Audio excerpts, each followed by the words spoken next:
and we're going to play it again. You didn't just save that, did you? Oh, that was for like a... Brandon marked it down because he knows you're going to call him later and ask him to erase it, but we're not going to erase it. That'll be like at the end of the show. Like, yes. Say that out loud. I got you. Well, Barb and Heather, good to see both of you. See, that just shows Brandon actually listens to the show. He catches those things. He actually does. Yeah. Poor bastard. I know. It's kind of like Vicky and Clyde. I don't know why you people put yourselves through this, but we do appreciate it. Let's do some Twitter questions. Feel free to come up if you have any more live questions. Biff Sticks. I know your buddy is Biff Sticks. Is this the beginning of the December, January, February swoon we've become so used to in the past? Am I buddies with Biff Sticks? I don't know. I was just making fun of I was like, maybe it's somebody that I know and I don't realize I know him. Because I do, like, there's so many people on Twitter. I'm like, I didn't realize that was you. Just thought of somebody. Anyway, I don't know. Swoon. They didn't really have a swoon last year. I mean, they were pretty consistent last year. They just got to get themselves out of it. I'm not ready.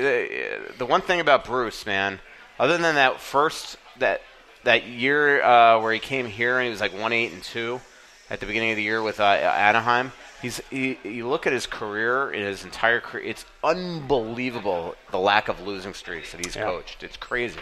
Like that thing that happened in March 2 years ago was such a abnormal thing for him. That's why he was like losing his mind because he'd never dealt with something like that, especially at that juncture of the season.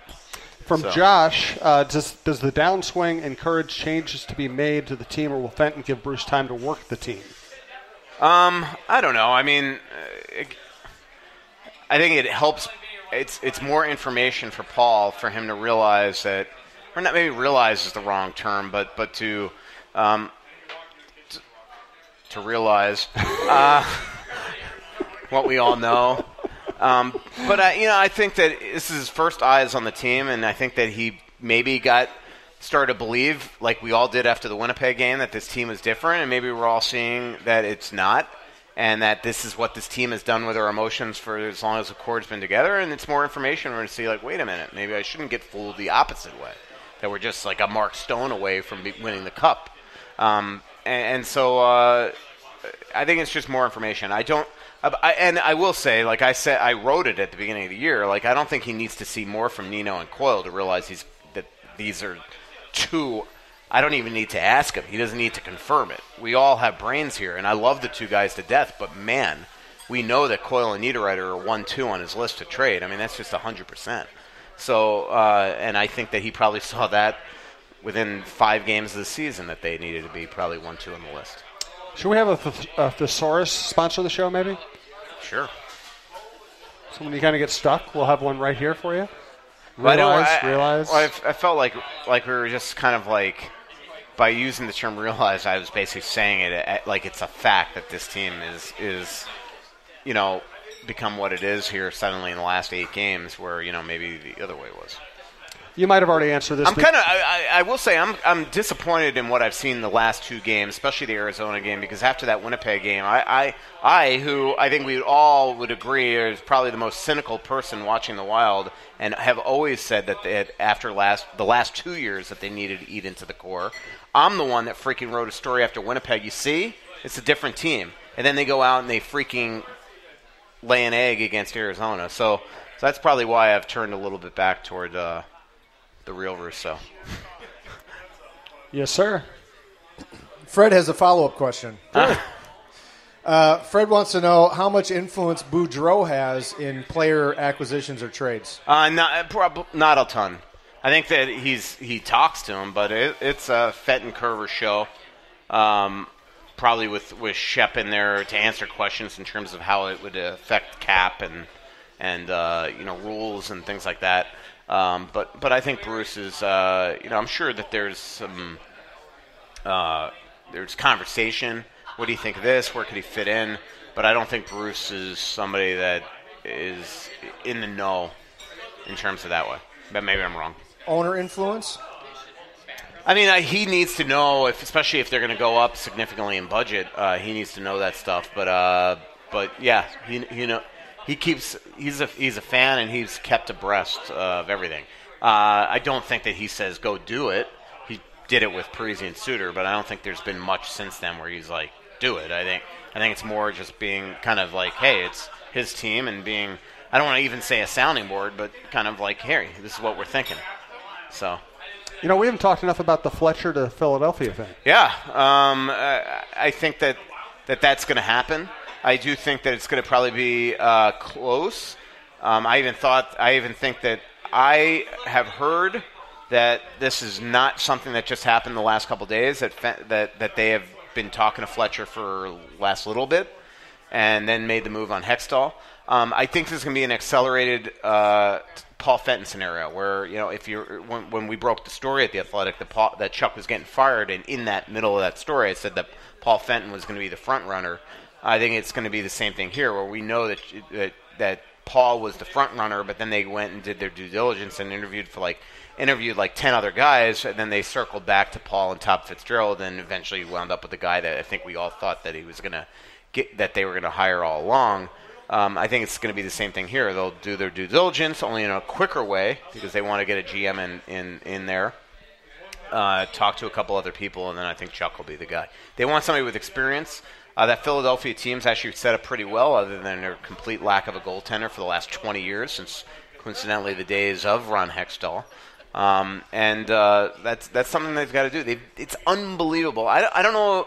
I do think it's part the market. It's hard to be you think it's hard to be a Devin Dubnyk in Minnesota. It is hard to be a goalie in Philly, and they just flounder under the pressure. Everybody, and it's been that way since the days of Ron Hextall. So that's his biggest thing, or whoever the GM is they're going to have to get a goalie.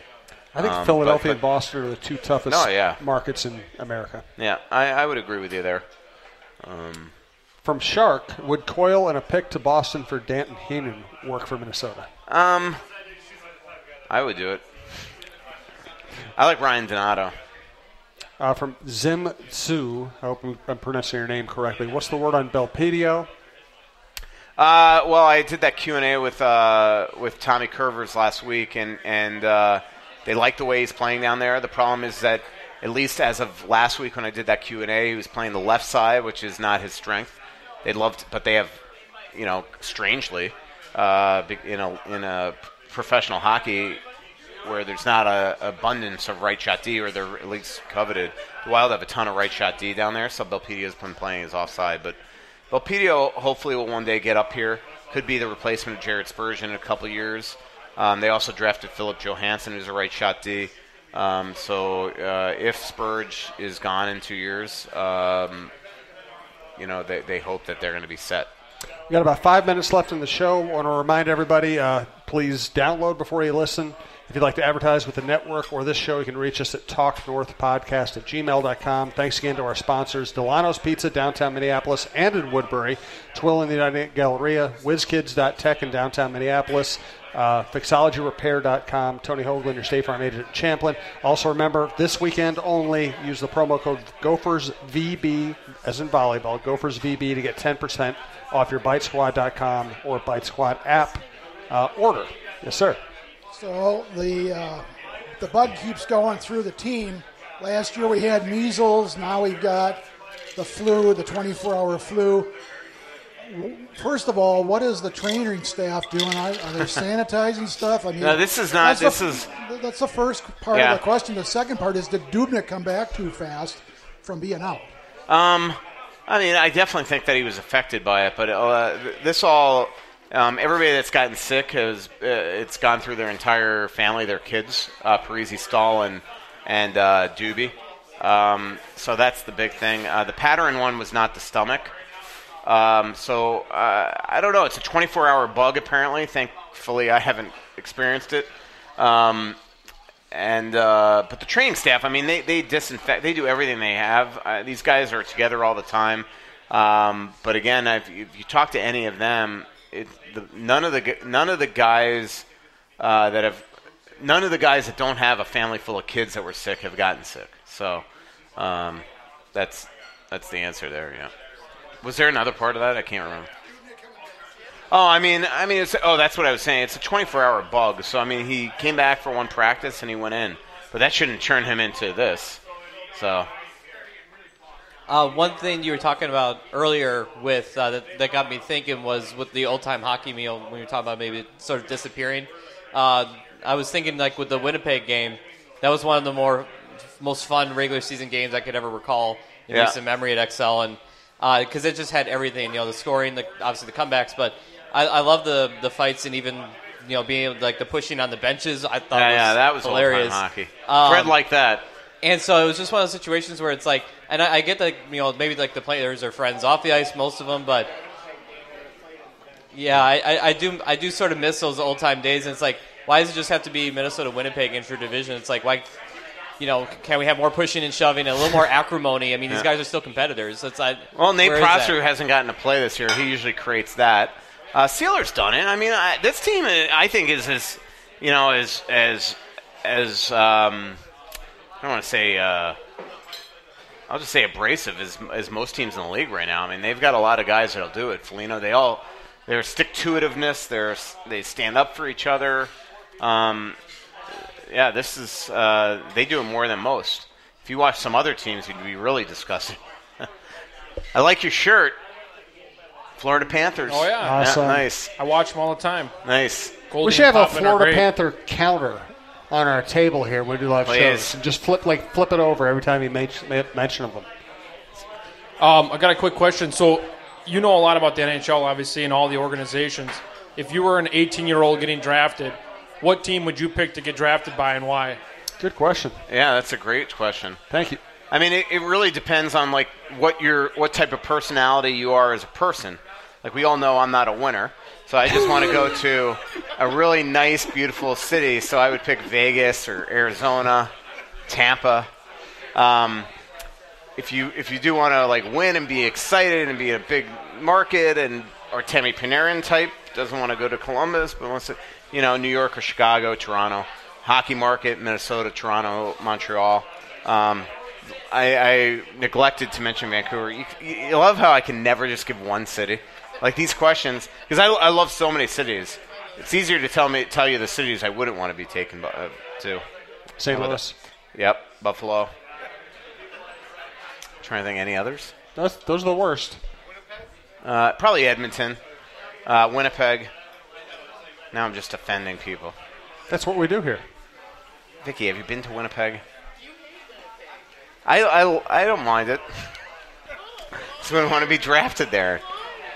Question from I Jacob. get to get on a plane and leave. I think we should cut all this out, by the way. We're leaving it all in. And by the way, when he said, we know I'm not a winner, Brandon, we're going to save that, right? I actually like Winnipeg. Okay. I actually do. I know I like Winnipeg. Backpedaling. From Jacob, that's skating backwards very effectively right there. From Jacob Burkhart, why is there not a college hockey stadium series? I bet there would be a few people out there who would drive to Minneapolis to watch Gopher Bulldog games outdoors. Even UND fans would drive for probably that. the cost of putting the rink down. The Gophers did play outside. It's usually like Notre Dame will play outdoors against maybe BC. I can't remember. Like usually what the NHL does is that they usually donate their rink, essentially keep it up an extra week, and they'll let the college teams play there. So, do you have a final thought, or should I get another Twitter question? Yeah, go Twitter. Taylor Brett asks, any update on Sokolov's conditioning? How is chance of making the big club? Well, Curver's raved about the way that he's playing down there and that he's starting to learn down there. He's not close or anything, but they believe there's a player there that they can untap. Jeff Schultz, friend of both of ours, asks who will be left unprotected for the next Atlanta expansion draft. One of the best columnists in the country. Worked at the Atlanta Constitution forever. Covered the originally beat writer for the Atlanta Thrashers. Now he's at the Athletic. That's funny that they're going to get a third hockey team. Yeah, I said the only thing we know is that John Anderson is going to coach them. So yeah, good stuff. You look exactly like Paul Steigerwald, the play-by-play guy for the Pittsburgh Penguins. It's kind of like popped in my head like 1,000 times every time I look over there. So. Don't worry, he means it as a compliment. Yeah, there's no doubt about it. By the way, you want to hear something else I can't wait to tell him tomorrow? So today I'm watching TV and they showed Paul Manafort essentially doing like his perp walk all day, and one of the lawyers, you got to see the video of this. One of the lawyers looks exactly like Brian Murphy from the Pioneer Press. Like, it's unbelievable. I can't wait to tell him that. I got to take a screen capture of it. It's hysterical. Like, at first I thought, like, why the hell is Brian Murphy walking next to Paul Manafort? From J.K. Gnosis.